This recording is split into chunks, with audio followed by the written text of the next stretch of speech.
नमस्कार मित्रों, मैं Praveena Yadav, assistant professor political science. मेरे इस यूट्यूब चैनल पर आप सभी का स्वागत है। आशा करती हूँ मेरे द्वारा जो लेक्चर्स अपलोड किए जा रहे हैं उनके माध्यम से आप अपने सिलेबस को आगे बढ़ा रहे होंगे। आज का जो हमारा लेक्चर है उसमें हम मत्स्य यूनिवर्सिटी का बीए पार्ट सेकंड का जो पेपर फर्स्ट है, जिसमें हम विश्व के संविधान पढ़ते हैं, उसमें हम ब्रिटेन का संविधान पढ़ रहे हैं।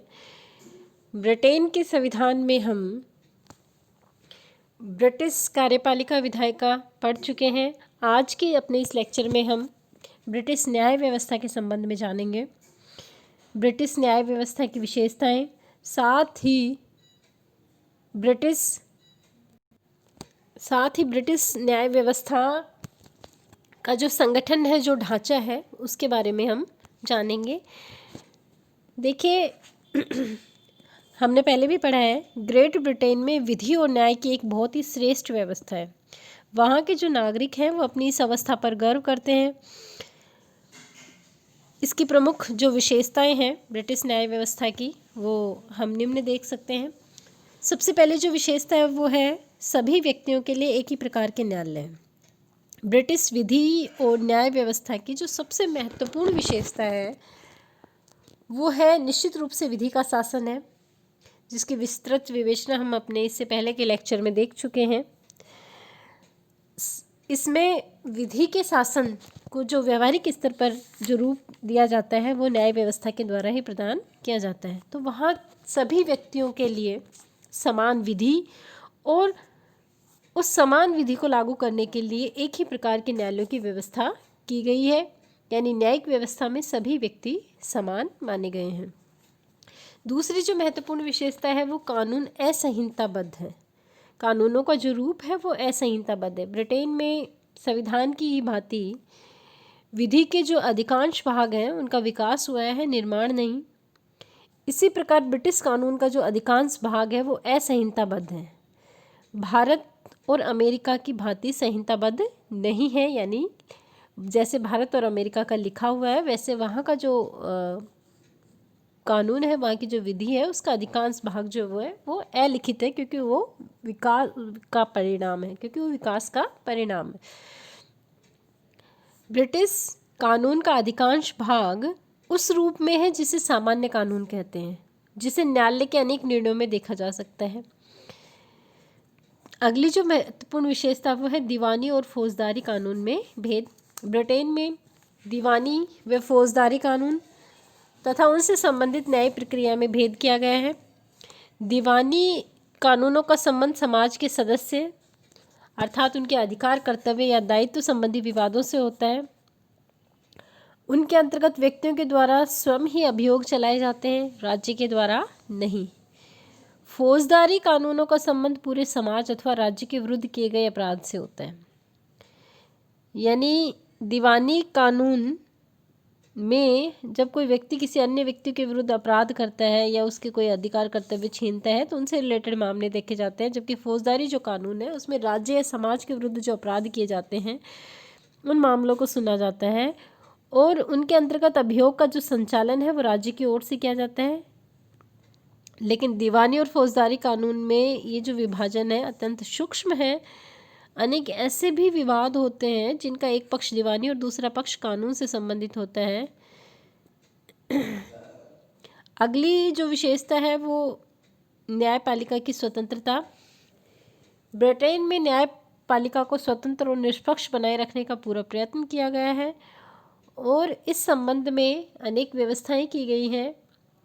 न्यायाधीशों की नियुक्ति राजमुकुट द्वारा लॉर्ड चांसलर अथवा प्रधानमंत्री की सिफारिश पर की जाती है और न्यायाधीशों की जो छांट होती है अनुभवी बैरिस्टरों में से की जाती है। जो अनुभवी बैरिस्टर होते हैं उनमें से उनको छांटा जाता है। उनकी नियुक्ति उनके सदाचरण काल तक के लिए होती है और उन्हें सम्राट द्वारा उसी स्थिति में पदच्युत या हटाया भी जा सकता है, जबकि संसद के दोनों सदन इस उद्देश्य से सम्राट की सेवा में संबोधन प्रस्तुत करते हैं। अगली जो महत्वपूर्ण विशेषता है वो है न्यायिक पुनरावलोकन का अभाव, न्यायिक पुनर्विलोकन का अभाव।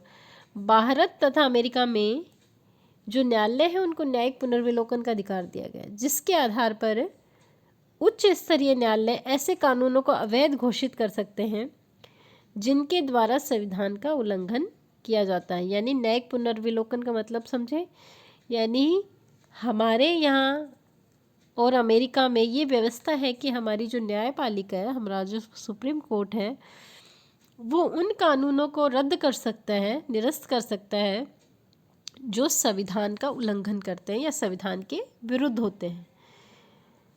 जबकि ब्रिटेन में न्यायिक पुनर्विलोकन की व्यवस्था नहीं है। वहाँ संसद की सर्वोच्चता स्थापित की गई है। न्यायालयों को ये अधिकार प्राप्त नहीं है कि वे संसद के द्वारा पारित अधिनियमों की वैधानिकता की जांच कर सके। अगली जो महत्वपूर्ण विशेषता है वो है जूरी प्रथा। ब्रिटिश न्याय व्यवस्था की एक बहुत ही महत्वपूर्ण प्रथा है, बहुत ही महत्वपूर्ण व्यवस्था है, जिसका प्रयोग दीवानी मामलों की अपेक्षा फौजदारी मामलों में अधिक किया जाता है। काफ़ी लंबे समय से, लगभग 12वीं शताब्दी से जूरी प्रथा वहाँ चली आ रही है। न्यायाधीश सामान्यतः जूरी के परामर्श का बहुत सम्मान करते हैं। जब जूरी अभियुक्त के पक्ष में निर्णय देती है तो पुलिस जो होती है उनके विरुद्ध निगरानी की अपील नहीं कर सकती।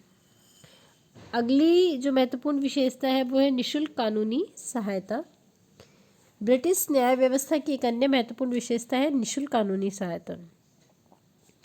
अर्थात इसमें ऐसी व्यवस्था की गई है कि कोई व्यक्ति यदि आर्थिक दृष्टि से निर्बल है तो ऐसे व्यक्तियों को दीवानी मामलों में उच्च न्यायालय या अपील के न्यायालयों के मामलों में अपील करने का पूरा अधिकार है। उनको निःशुल्क कानूनी सहायता उपलब्ध करवाई जाएगी, वो अपील कर सकते हैं।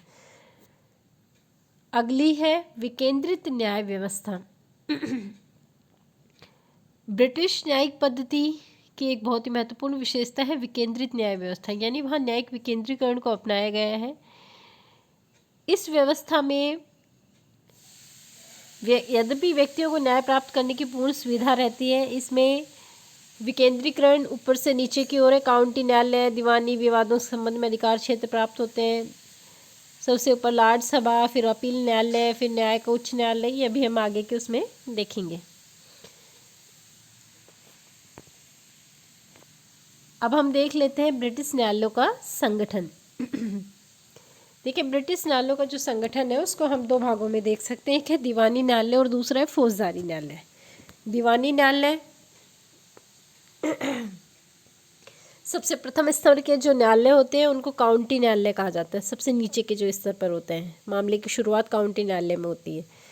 ब्रिटेन में काउंटियाँ उसी प्रकार प्रादेशिक उपविभाग है जिस प्रकार हम देखें कि भारत में जिले हैं। जैसे जिन्हें हम जिले कहते हैं, वहाँ ब्रिटेन में उनको काउंटी कहते हैं। तो जिला न्यायालय या काउंटी न्यायालय होते हैं सबसे पहले। इन 200 पाउंड से जो कम धनराशि के जो वाद होते हैं उनकी जो सुनवाई है वो काउंटी न्यायालय में की जाती है। इनके जो ऊपर हैं, इनके ही समकक्ष हैं क्वार्टर सेशंस न्यायालय। इनके जो ऊपर होते हैं वो हाईकोर्ट असाइजेज, सम्राट की न्याय मंडली, चांसलरी डिवीज़न, प्रोबेट, तलाक या एडमिनिस्ट्रेटिव डिवीज़न। इनके मामलों के विरुद्ध हम जो हाई कोर्ट ऑफ जस्टिस है वहाँ अपील कर सकते हैं, और हाई कोर्ट ऑफ जस्टिस के विरुद्ध हम अपील कोर्ट ऑफ अपील में, और इनके निर्णयों के विरुद्ध हम कहाँ अपील कर सकते हैं, लॉर्ड सभा में अपील कर सकते हैं। यानी लॉर्ड सभा जो है वो राज्य का सर्वोच्च अपीलीय न्यायालय है। देखिए, आपको बहुत ज़्यादा इसको डिटेल में पढ़ने की आवश्यकता नहीं है, इनके एक एक चीज़ को बारीकी से पढ़ने की ज़रूरत नहीं है। बस हमें वहाँ की न्याय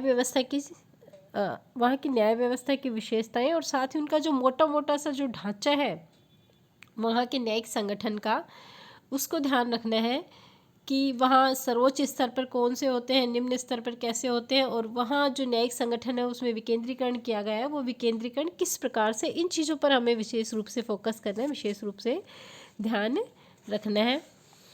तो इस तरह सबसे जो सर्वोच्च अपीलीय न्यायालय है वो लार्ड सभा होती है। लार्ड सभा में मैंने जब पढ़ाया था तो आपको बताया था कि जब लार्ड सभा एक अपीलीय न्यायालय के रूप में काम करती है तो उस समय लार्ड सभा के जो लार्ड नो जो लार्ड्स होते हैं, यानी जो जज होते हैं, न्यायाधीश के रूप में जिनकी नियुक्ति होती है, वो मामलों की सुनवाई करते हैं। अन्य जो सदस्य हैं वो इसमें भाग नहीं ले सकते उस समय। तब वो एक अपीलीय सर्वोच्च अपीलीय न्यायालय के रूप में काम करती हैं। लार्ड सभा से नीचे अपील का न्यायालय, उनसे नीचे हाई कोर्ट ऑफ जस्टिस, उससे नीचे वो बांटे गए हैं।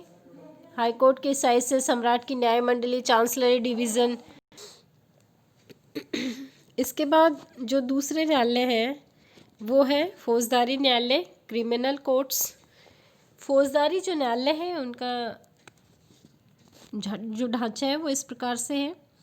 सबसे नीचे जो होते हैं पैटी सेशंस या कोरोनर्स कोर्ट्स होते हैं, उनके ऊपर quarter session, assizes of high courts, केवल बड़े बड़े अपराध सुने जाते हैं जिसमें।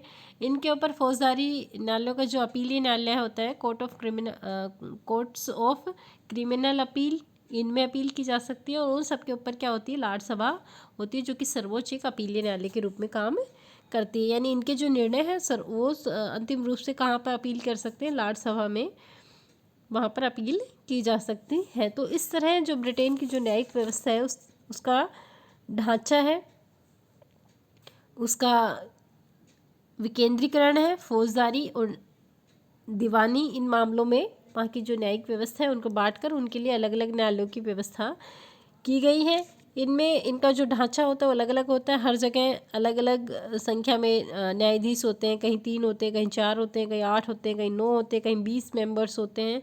तो ये इतनी डिटेल में आपको पढ़ने की इनकी आवश्यकता नहीं है। मोटे मोटे स्वरूप में आपको ध्यान रखना है कि वहाँ न्यायिक विकेंद्रीकरण के स्वरूप को अपनाया गया है और वहाँ की जो न्यायिक स्वतंत्रता है, लोगों के जो अधिकार हैं, उनकी रक्षा का जो दायित्व है वो न्यायिक व्यवस्था का है। और न्यायिक जो व्यवस्था है वहाँ की, वो सभी को वहाँ के लिए समान अधिकार उसके लिए प्रदान किए गए हैं। किसी भी आधार पर कोई भेदभाव नहीं किया गया है। एक मोटा सा इसमें हम देख लेते हैं कि ग्रेट ब्रिटेन में जो लार्ड सभा है वो अपील का सर्वोच्च न्यायालय है, जिसके द्वारा दीवानी और फौजदारी दोनों ही प्रकार के विवादों की सुनवाई की जाती है। लार्ड सभा जब न्यायालय के रूप में बैठती है तो उसके सभी सदस्य उसमें उपस्थित नहीं होते, मैंने पहले भी बताया। केवल उसमें विधि लार्ड उपस्थित होते हैं, तो और बाकी के जो सदस्य केवल विधि लार्ड, चांसलर तथा लार्ड सभा के वे सदस्य जिन्हें न्यायिक क्षेत्र में उच्च स्थान प्राप्त होता है वो ही इसमें उपस्थित रहते हैं। जो लार्ड चांसलर होता है वो होता है, विधि लार्ड्स इसमें उपस्थित रहते हैं, न्यायाधीशों के रूप में यहाँ बैठते हैं और इसके जो निर्णय होते हैं वो अंतिम होते हैं। यानी इसके लार्ड सभा के द्वारा जो निर्णय दिए जाते हैं उनके विरुद्ध किसी भी न्यायालय में कोई अपील नहीं की जा सकती है। तो ये जो लार्ड सभा है, जो कि ब्रिटिश संसद का उच्च सदन है, जिसको हम डिटेल में पहले पढ़ चुके हैं, जो एक विधायी अंग के रूप में भी कार्य करता है और एक न्यायिक व्यवस्था के भी महत्वपूर्ण अंग के रूप में कार्य करता है। तो ये है वहाँ की जो न्यायिक संगठन है। इसके पश्चात का जो हमारा वीडियो होगा, इसके बाद हमारा ये जो है ब्रिटेन की जो संविधान जो हम पढ़ रहे हैं उसमें लगभग हमारा ब्रिटिश संविधान कंप्लीट हो चुका है। वहाँ की विधायिका, न्यायपालिका, कार्यपालिका का हम अध्ययन कर चुके हैं। अब अगला जो हमारा लेक्चर होगा, हम उसमें हमारा जो अगला संविधान है उसकी शुरुआत करेंगे, उसकी विशेषताएं और उसकी जो विधायी और कार्यकारी और न्यायिक जो व्यवस्था है उसके बारे में हम अध्ययन करेंगे। ये जो मैंने ब्रिटिश संविधान के संबंध में जो मैंने वीडियोस डाले हैं, इनके आधार पर आप ब्रिटिश संविधान से रिलेटेड परीक्षा में पूछे गए प्रश्नों का अध्ययन करें और उस आधार पर अपने महत्वपूर्ण प्रश्नों की तैयारी करें। धन्यवाद।